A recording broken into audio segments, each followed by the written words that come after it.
Innal hamdalillah nahmaduhu wa nasta'inuhu wa nastaghfiruhu wa nasta'in wa na'udzu billahi min shururi anfusina wa min sayyiati a'malina may yahdihillahu fala mudilla lahu wa may yudlil fala hadiya lahu. Asyhadu an la ilaha illallah wahdahu la syarika lahu wa asyhadu anna sayyidana Muhammadan abduhu wa rasuluhu la nabiyya ba'dahu.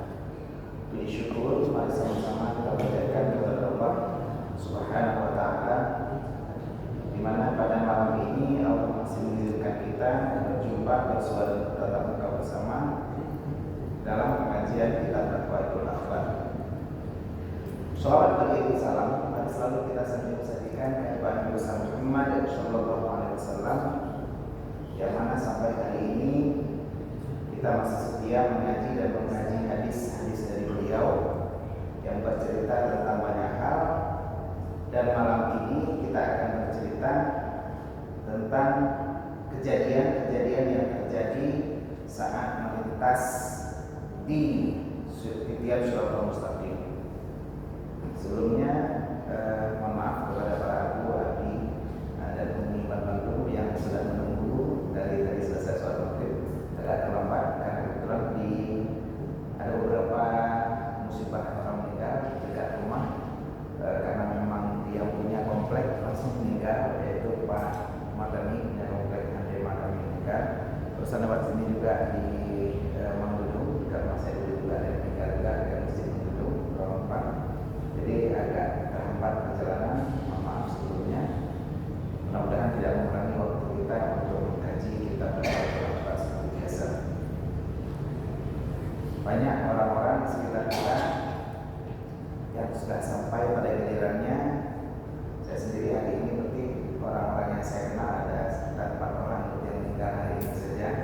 Jadi memang kita sendiri kafal mauti wahidan, mudah-mudahan cukup bagi kita dengan kematian orang-orang terdekat kita menjadi peringatan apakah nantinya mereka dan kita akan bisa melewati tiap Shiratal Mustaqim sebagaimana kita pelajari pada hari ini. Cerita minggu yang lalu sambil mendekat kita mendengarkan cerita bahwa ada orang-orang yang terselamatkan dari titian Shiratal Mustaqim karena ada yang dapat kesempatan menaiki masjid. Masjid itu sudah dihiasi, kakinya dari intan, lehernya dari zafaran, kepalanya dari kasturi yang semerbak, dan punggungnya dari zubarjat yang berwarna hijau. Orang-orang yang ahli berjamaah seperti kita semua yang hadir malam ini di Masjid Al-Falah di Aceh, Allah izinkan untuk mengendarai unta ini. Orang yang menjadi ahli azan atau fasih menuntut unta tersebut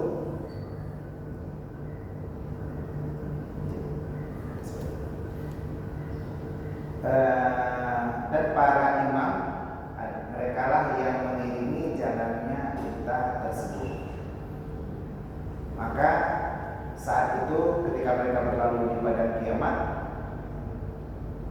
Allah berseru, wahai para penghuni padang, bukanlah mereka dari golongan malaikat dan bukan mereka para nabi dan utusan Allah, akan tetapi mereka adalah umat Nabi Muhammad sallallahu alaihi wasallam yang parhaulai min ummati Muhammadin ladzi yafaduna sholawatahum ma'al jamaah, yaitu orang-orang yang menjaga sholatnya seperti kita yang ibu juga yang sering rutin sholat jamaah juga semua di sini. Alhamdulillah, insyaallah kita akan Allah berikan kesempatan masuk ke dalam surga dengan gampang melewati setiap Shiratal Mustaqim tanpa merasakan panasnya api neraka, karena sudah terlindungi dengan adanya kendaraan yang berupa unta yang merupakan perwujudan dari masjid yang kita kunjungi.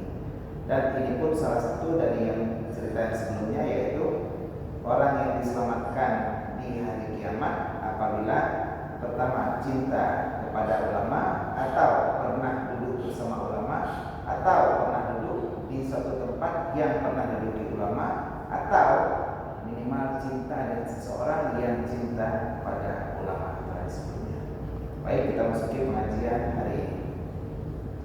Bismillahirrahmanirrahim. Qala musannif rahimahullah ta'ala wa nafa'ana bi ulumuhi fid ini amin.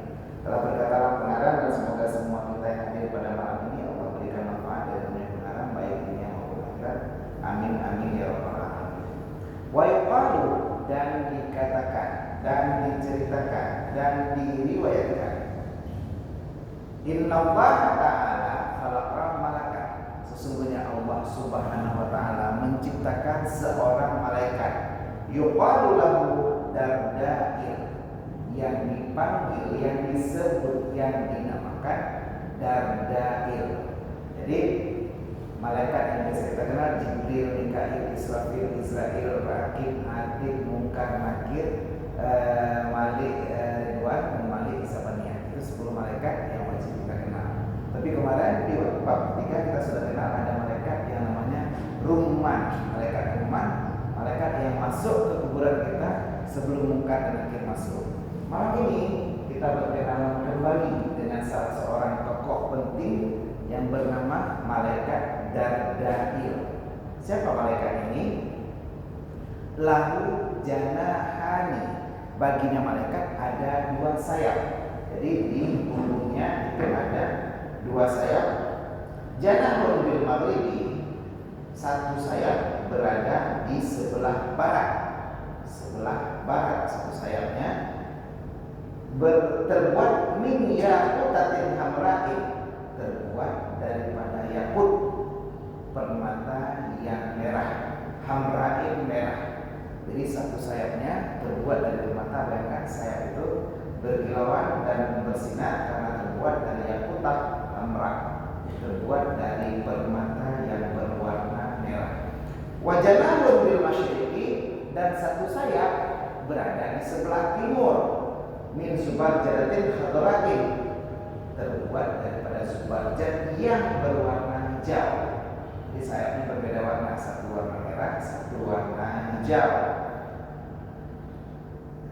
Mukallabun bidri wal yaquti, yang semuanya dihiaskan, ditempeli atau dipenuhi dengan durri. Durri ini adalah permata, dur nafis, permata bercahaya, bidurri wal yaquti, dengan permata dan yakut wal marjan.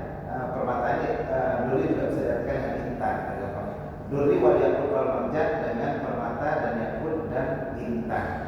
Jadi dibuat dari yakut, ditempeli juga dengan permata-permata. Ini seperti kita pakai gelang atau cincin berlian yang ada Swarovski-nya. Jadi seperti itu, membelah-belah, berkilau-kilau sayapnya malaikat Dardail ini. Warasuhu tahtal arsy wa qadamahu tahtal ardis sabiati, kepalanya berada di bawah arasy, bangunan tertinggi yang Allah bikin, bukan langit, karena di atas langit ketujuh lagi ada arasy. Kepala malaikat tersebut berada tepat di bawah arasy. Wa qadamahu, qadama artinya 2 kaki, qadama 1 kaki, qadamani 2 kaki, karena ini sudah ada ha tamir. Qadamahu, dan 2 kakinya tahtal ardis sabiati, berada di bawah lapisan bumi yang ke-7. Bumi seperti kita ketahui seperti kue lapis, ada lapisan-lapisannya. Jadi kaki beliau tepat berada di bawah tahtal ardis sabiati, di bawah bumi yang ke-7. Fayunadi kullu lailatin min Ramadan, maka dia memanggil pada setiap malam di malam bulan Ramadan. Kita sudah lewat bulan Ramadan. Hal min da'in fayustajabu lahu, mana orang-orang yang akan meminta, maka akan dipenuhi permintaannya. Hal min sa'ilin fayu'ta su'alahu, barang siapa yang da'in menyeru, kalau saya ini meminta, siapa yang menyeru maka akan dikabulkan. Hal min sa'ilin, barang siapa yang meminta, fayu'ta su'alahu, maka akan diberikan apapun permintaannya. Hal min ta'ibin fayutabu alaihi, barang siapa yang bertaubat maka akan diterima taubatnya. Wa hal min mustaghfirin, barang siapa yang mau beristighfar, fayughfar lahu, hatta yatla'ul fajr, maka akan diampunkan baginya. Berapa lama beliau berseru, berapa lama beliau memanggil? Sampai terbitlah fajar. Nah, jadi malam ini kita bercerita sebelum bab selanjutnya tentang neraka, kita bercerita tentang bagaimana ada seorang malaikat yang bernama Dardail. Malaikat itu tugasnya menyeru, memanggil kita semua para jamaah Falah yang selalu rutin mendengarkan pengajian kita untuk selalu bersegera kepada Allah, baik itu meminta permintaan, baik itu menyeru berdoa kepada Allah, baik itu bertaubat dan beristighfar. Malaikat Dardail bertugas di malam Ramadan, tapi rahmat Allah turun setiap malam, terutama di sepertiga malam. Kalau ibu terbangun malam, ayah terbangun malam hari, kadang-kadang tanya jaga jujur, adapun tanya sakit ini, ataupun ada suara kucing di luar sedang beratap, adapun suka di luar dengan gojek kopi di surat bola. Kalaupun kita terbangun malam hari, kemungkinan itu adalah miss call dari Allah. Jadi bayangkan HP yang kita punyai hari ini, sering kita dengar ada miss call-nya. Miss call adalah panggilan tak terjawab. Apakah kita akan merespon panggilan itu dengan nelponnya kembali, atau membiarkannya bahkan suami miss call anak peduli? Bagaimana HP kita hari ini bisa menjadi miss call yang bagus? Bagaimana miss call yang bagus? Famayyaman miss call dzarratin khairan yarah. Itu miss call yang bagus. Barang siapa yang membuat miss call, artinya seberat zarrah, seberat atom akan kebaikan khairan yarah, maka dia akan melihatnya. Famayyaman mithqala dzarratin syarran, barang siapa yang membuat mithqal, artinya sebesar zarrah, sekecil atom pun keburukan, maka dia akan melihatnya. HP yang kita miliki hari ini kita gunakan untuk apa saja? Untuk chatting, WhatsApp, kirim status. Apakah ini membawa kepada zarratin yang khairan ataupun zarrah yang syarran? Apakah HP ini kita gunakan untuk posting di Facebook sesuatu aib orang, tak kegok, tak kirim berita aib gok, tak kena gok, tak caci gok, ataupun berguna untuk kebaikan kita?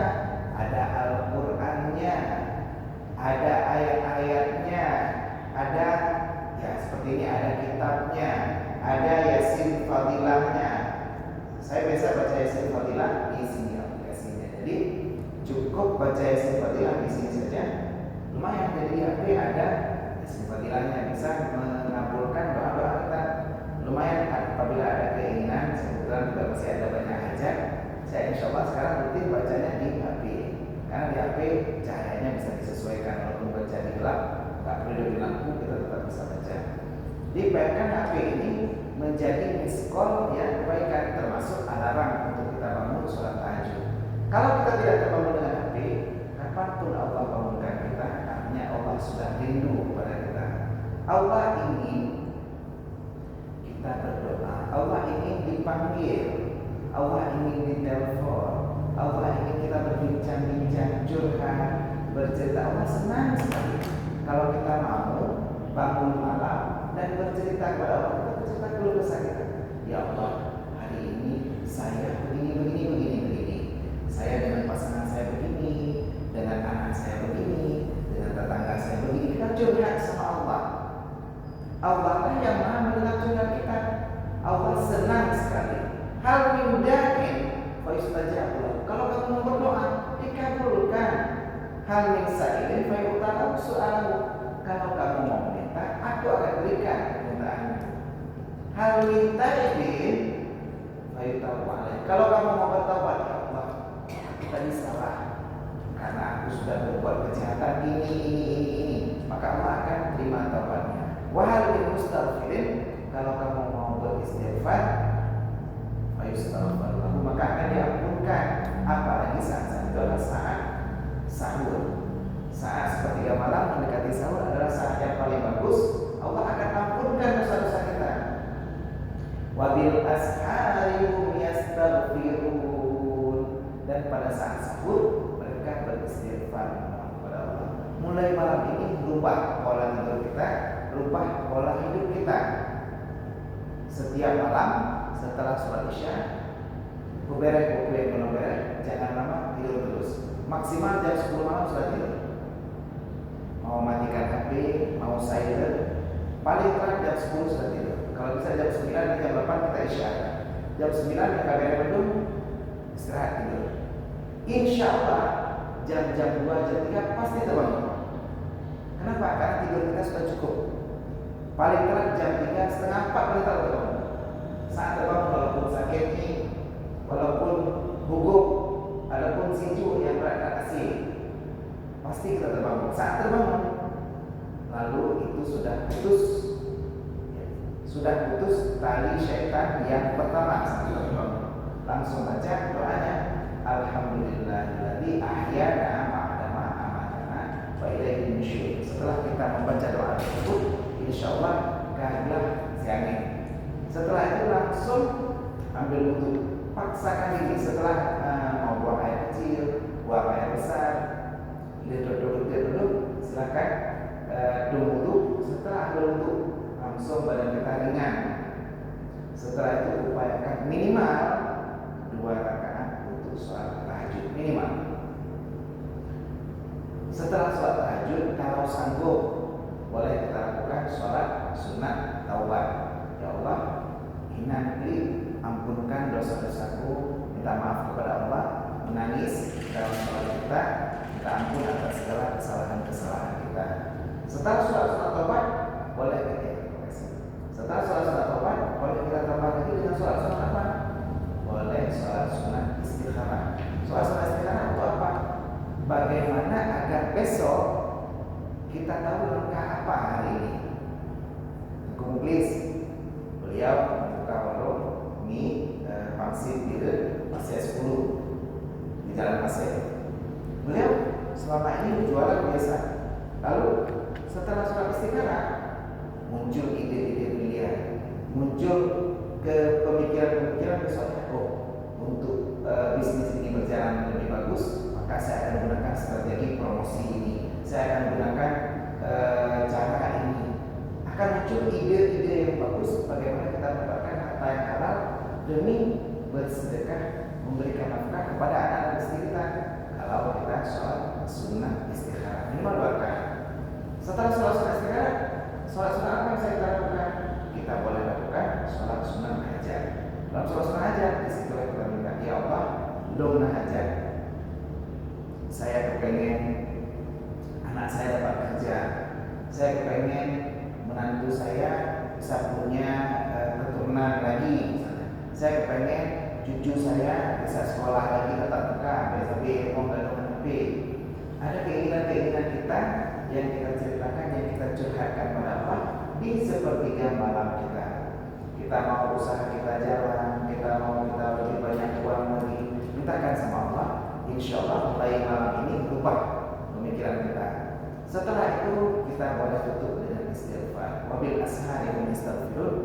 Dan saat mereka sahur mereka beristighfar.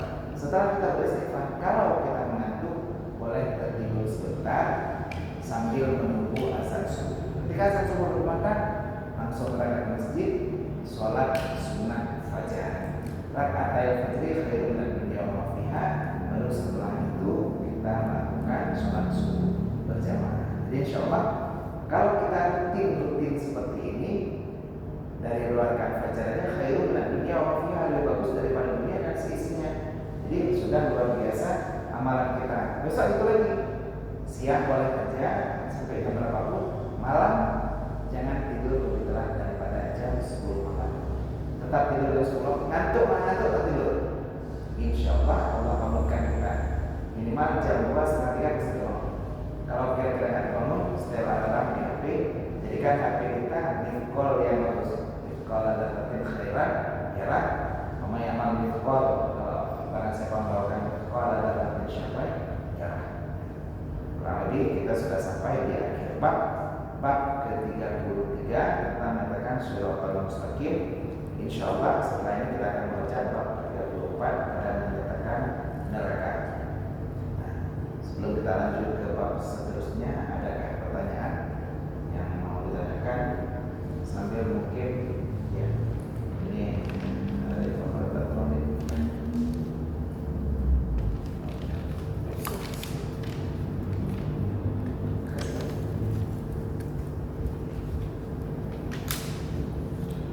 Ada pertanyaan? Bagaimana kita merubah hidup kita menjadi lebih bagus lagi pastinya. Jadi ada banyak strategi. Salah satunya dengan cara berdoa, dengan tawasul. Setiap malam Rabu kita tawasul dengan Al-Fatihah. Jadi setiap malam Jumat kita baca Yasin. Kalau malam Rabu kita baca Yasin, dipanjangkan sekali. Kalau mau baca Yasin Fadilah di HP sekarang sudah ada. Jadi boleh baca Yasin Fadilah, bagus sekali. Tapi jangan lupa Yasin Fadilah diniatkan di setiap ada tulisan hajatina atau hajati, diniatkan hajat kita. Setiap ada yang berulang seperti Yasin, itu diniatkan hajat kita lagi. Saat ada tulisan Allah, Allah, Allah, ada tulisan Allah yang berulang, di situ diniatkan lagi hajat kita. Saat ada tulisan dari kita takbirul azizul alim, niatkan zalika adalah keinginan kita, ini adalah takbir daripada Allah. Saat ada tulisan salamun qaulan min rabbir rahim, di situ niatkan lagi bahwa itu adalah ucapan dari Allah karena keinginan kita sudah terwujud. Kalau ada ucapan awal sallallahu khalaqas samawati wal arda qadir, apakah Allah pencipta langit dan bumi mampu mewujudkan keinginan kita? Bala benar. Di situ niatkan lagi. Insya Allah ya Fadilah yang kita baca akan jauh lebih mujarab, akan jauh lebih cepat efeknya kepada kita dalam menunaikan segala hajat-hajat kita pastinya. Fatihah juga punya kelebihan yang sama. Fatihah adalah sab'un masani, 7 ayat yang berulang-ulang yang Allah turunkan di awal Al-Quran. Allah letakkan di awal Al-Quran sebagai petunjuk bahwa itu akan berulang terus masuk dalam surat kita. Dan Fatihah mencakup seluruh makna dalam Al-Quran. Kita baca Fatihah, yang sabar lagi kita baca seluruh Al-Quran, karena seluruh makna Al-Quran ada di dalam Fatihah. Jadi kalau kita nanti bacakan Fatihah, kita niatkan untuk menyelesaikan semua hajat kita, insya Allah Allah akan lepaskan juga semua hubung mana, semua susah, belum besar kita, bunda kita, Allah akan hilangkan semua.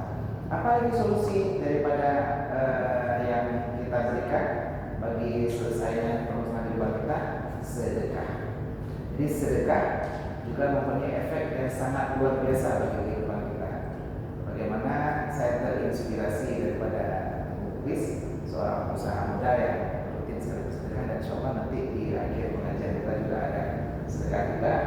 Mudah-mudahan usaha beliau makin lancar, insya Allah kita doakan, dan insya Allah kita semua juga bisa melihat bagaimana ini kita lakukan bagi menyelesaikan semua permasalahan kita. Semua masalah bisa selesai dengan sedekah. Ada orang yang punya anak, bisa punya anak dengan sedekah. Ada orang yang sakit keras hampir meninggal, ya sedekah, alhamdulillah selesai masalahnya. Pernah ada orang datang kepada Ustaz Yusuf Mansur, kalau kita pernah dengar ceritanya. Lalu beliau bercerita, ibunda saya sakit keras. Oh ya, sudah berapa banyak Anda sedekah? Oh ibu. Oh ya. Sudah berapa banyak Anda sedekah? Oh saya sudah sedekah banyak kali. Berapa tinggal harta yang Anda sekarang? Wah di rekening tinggal sekitar mungkin 2 jutaan lagi tinggal. Oke. Anda perginya apa tadi? Naik mobil. Mobil, tinggalkan mobilnya di sini. Sedekahkan mobil Anda. Karena uang nggak ada lagi. Uang udah habis berobat ke Malaysia, udah habis berobat kemana-mana. Mama udah nggak bisa jalan lagi, sudah parah sekali sakitnya sehingga papa. Ustaz berkata, tadinya apa ada mobil, tinggalkan mobilnya, sedekahkan mobil. Untuk apa Anda punya mobil kalau mama sakit? Kira mobilnya disedekah? Nggak lama, 1 bulan. Keajaiban Allah terjadi. Mamanya sembuh kembali, sehat seperti sedia kala. Untuk apa mobil? Kalau kita bisa berikan kesembuhan itu melalui harta kita. Untuk apa punya harta kalau kita terhilangan orang-orang sayang kita. Dan itu masih bisa kita rubah dengan sedekah kita hari ini. Betapa banyak orang-orang sambil kita yang sakit gula, sakit darah tinggi, sakit kolesterol, sakit asam urat, sakit jantung, bahkan sakit COVID sekarang. Anda lah yang akan jadi saksi bahwa sedekah dawu mardakum, kata Rasulullah, bisedekah, sembuhkanlah sakit di antara kalian, sembuhkanlah sakit di antara kalian dengan sedekah. Mulai besok boleh coba, silahkan uji apakah betul sedekah bisa menyelesaikan semua permasalahan kita, insyaallah. Ada pertanyaan? Kalau ada, kita masuk sedikit. Kita punya waktu 8 menit untuk review ke bab ke-34. Al-Babu Rajul Masalah Sunnah Fisikina, bab yang ke-34 pada menyatakan neraka. Ini babnya sudah pernah kita baca sebelumnya. Saya bacakan sekilas saja karena memang sebelumnya ini sudah sempat kita bacakan kemarin. Fil khabari, dalam sebuah hadis diriwayatkan bahwa Jibril datang kepada Nabi dan berkata, "Wahai Jibril, terangkanlah padaku tentang sifat neraka." Lalu malaikat Jibril berkata, "Sesungguhnya Allah telah menjadikan neraka dan menyalakannya selama 1000 tahun hingga merah membara, lalu menyalakan lagi selama 1000 tahun hingga berwarna putih, lalu menyalakan lagi selama 1000 tahun hingga berwarna hitam pekat, bagai malam yang gelap gulita. Tidaklah padam nyalanya, tidaklah pula mati baranya." Kita sudah pernah cerita kemarin. Api neraka dibakar 3000 tahun. Pertama warnanya merah, lalu menjadi putih, lalu menjadi hitam, dan di situ baranya tidak padam-padam lagi. Qala Mujahid, berkatalah Imam Mujahid, "Inna li jahannama ayatuka anil bukti." Sesungguhnya dalam neraka jahanam terdapat ular yang sebesar leher unta, kalajengking sebesar keledai, sehingga larilah penghuni neraka dari api ke api yang lain. Urang dalam neraka belum dari api ke banyak, belum api ke api. Kenapa? Takut, karena takut kepada ular dan kalajengking. Maka dia patuk bibir mereka sehingga terkuliti apa yang di antara rambut mereka. Jadi seluruh wadah dicatok di mulutnya, denyut mandung bule, mandung kulit daripada orang tersebut. Maka tidaklah menyelamatkan mereka dari ular tersebut kecuali melompat ke dalam api. Mau selamat dari ular? Silahkan masuk ke dalam api. Mereka memilih masuk ke dalam api karena takut kepada ular yang lehernya sebesar leher unta. Diriwayatkan dari Abdullah bin Abbas, kemudian Abdullah bin Abbas Rasulullah SAW, bahwa Rasulullah bersabda, dalam api neraka terdapat ular sebesar leher unta, maka jika dia sempat menggigit salah satu ahli neraka, sakitnya akan terasa selama 40 tahun. Sekali gigit 40 tahun terasa sakit. Di luar biasa gigitan daripada ahli neraka. Diriwayatkan oleh An Abdullah bin Abbas, itu tadi Abdullah bin Abbas. Waluya an Zaid bin Wahab, diriwayatkan dari Zaid bin Wahab, an Ibnu Mas'ud, daripada Ibnu Mas'ud radhiyallahu ta'ala anhu, semoga Allah meridainya, sesungguhnya api kalian di dunia ini adalah 70 juz'um min sab'ina juz'an min tilkan nar, 70 daripada neraka tersebut.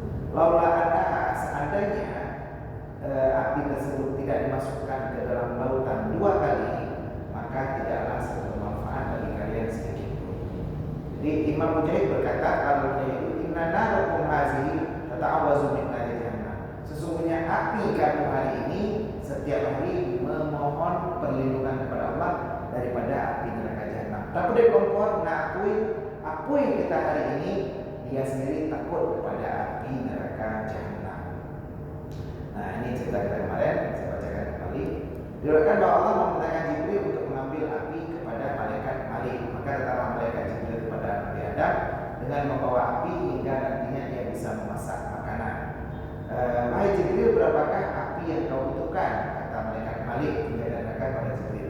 Jibril menjawab, aku menginginkan sebesar buah kurma. Malaikat Malik berkata, wahai Jibril, seandainya aku berikan api neraka sebesar buah kurma, maka akan hancur 7 langit dan akan terbakar 7 bumi lantaran panasnya. Malaikat Jibril berkata, kalau itu sebesar anak kurma saja. Kalau aku berikan kepadamu sebesar biji kurma, maka tidaklah akan turun hujan walaupun setetes sekalipun, dan tidaklah satupun tumbuhan bisa tumbuh di bumi. Lalu seberapa aku ambillah sebesar biji bayam, atau kadang gulai bayam sebesar biji bayam. Jadi maka Jibril mengambil sebesar biji bayam, lalu dia berikan, dicelupkan ke dalam lautan sebanyak 7 kali, lalu diberikan kepada Nabi Adam di atas gunung. Maka hancurlah gunung tersebut. Dari sisa-sisa asap-asapnya pada pepohonan dan besi, disitulah Nabi Adam mengambil api untuk memasak yang tersisa sampai hari ini. Jadi luar biasa, api neraka sebesar biji bayam ditaruh di atas, dicelup dalam lautan 2 kali, lalu ditaruh di atas gunung, gunungnya hancur, sisanya baru jadi api kita yang sekarang. Jadi inilah ambil fakta biru ya ayat ini, ambillah ibarat dan wahai orang-orang yang beriman. Rasulullah SAW bersabda, ini cerita kita yang belum sampai kemarin, sesungguhnya siksa yang paling pedih daripada api neraka adalah orang yang dipakaikan padanya 2 sandal dari api, maka mendidihlah otaknya seperti air di dalam ceret, dan semua tetangga mendengar seakan tersebut. Gusi-gusinya membara, kobaran api keluar dari dalam perutnya dan dari kedua telapak kakinya. Sedangkan dia benar-benar mengetahui bahwa dirinya yang paling pedih siksa di antara penghuni neraka, padahal itu seringan dengan siksa bagi penghuni neraka. Dalam neraka nantinya hukuman yang paling ringan. Jadi kalau jamaah di dalam penjara, hukuman yang paling ringan mungkin cuma masuk ke dalam penjara, duduk sholat sudah ringan kali, tapi nggak boleh keluar. Nah, kalau di neraka hukuman yang paling ringan adalah kita dipakaikan sandal dari api, tapi mendidik otaknya seperti ceret, dan businya membara, kobaran api keluar dari dalam perutnya dan kedua telapak kakinya. Nah, dalam riwayat ini adalah hukuman bagi paman Nabi yaitu Abu Talib. Baik, kita sambung pengajian kita minggu depan lagi.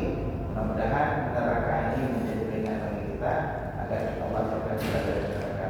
Sambil tentu link yang akan membagikan sedekah daripada tentu kuis, kita akan bacakan Fatihah bagi kita semua. Silakan niatkan di hati kita tentang apa hajat kita, Allah kabulkan hajat kita, dan semoga sedekah ini bermanfaat bagi kelancaran usaha kuis dan juga untuk kita semua.